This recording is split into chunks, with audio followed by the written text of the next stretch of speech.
मुंडेंचं बीडमधील शिक्षणाचं राजकारण पाहिलंत का? नसेल पाहिलं तर हा व्हिडिओ पूर्ण बघा. आधी गुंडगिरी आणि आता शिक्षण माफिया म्हणून बीड जिल्ह्याचं नाव पुढे आलंय.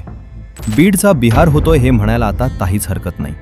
12वीची बोर्डाची परीक्षा सुरू होते. मुलांना हॉल तिकीट मिळतं.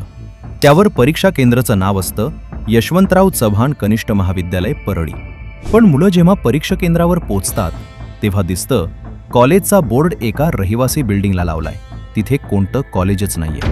आणि महत्त्वाचं म्हणजे गटशिक्षण अधिकाऱ्यांना याबाबत कोणतीच माहिती नसते.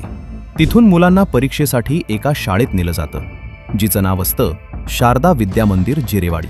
आणि अजून एक थक्क करणारी बाब म्हणजे तिथल्या विद्यार्थ्यांना 1 महिन्याची सुट्टी जाहीर केलेली असते. एवढं सगळं का केलं जातंय? कारण धनंजय मुंडे यांच्या शिक्षण संस्थेचं फेक कॉलेज रिअल भासवण्यासाठी. दुसरीकडे बीडमध्येच चौसाळा आर्ट्स अँड सायन्स कॉलेजमध्ये चक्क पालकच मुलांना कॉपी पुरवतात. शिक्षण अधिकाऱ्यांना CCTVमध्ये काहीच सापडत नाही. मात्र सोशल मीडियावर त्याचे व्हिडिओ प्रचंड व्हायरल होतात. या सगळ्याला शिक्षण माफिया नाही म्हणायचं तर अजून काय म्हणायचं?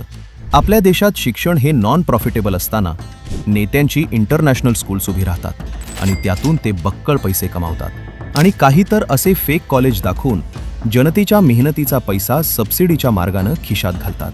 प्रशासनाच्या कॉपीमुक्त परीक्षा या अभियानाचे बीडमध्ये 3 तेरा वाजतात आणि संबंधित अधिकाऱ्यांना याची कल्पनाच नसते. याबद्दल तुम्हाला काय वाटतं ते आम्हाला कमेंट करून नक्की सांगा. आणि राजकारण सोप्या भाषेत समजून घेण्यासाठी प्युअर राजकारणला नक्की फॉलो करा.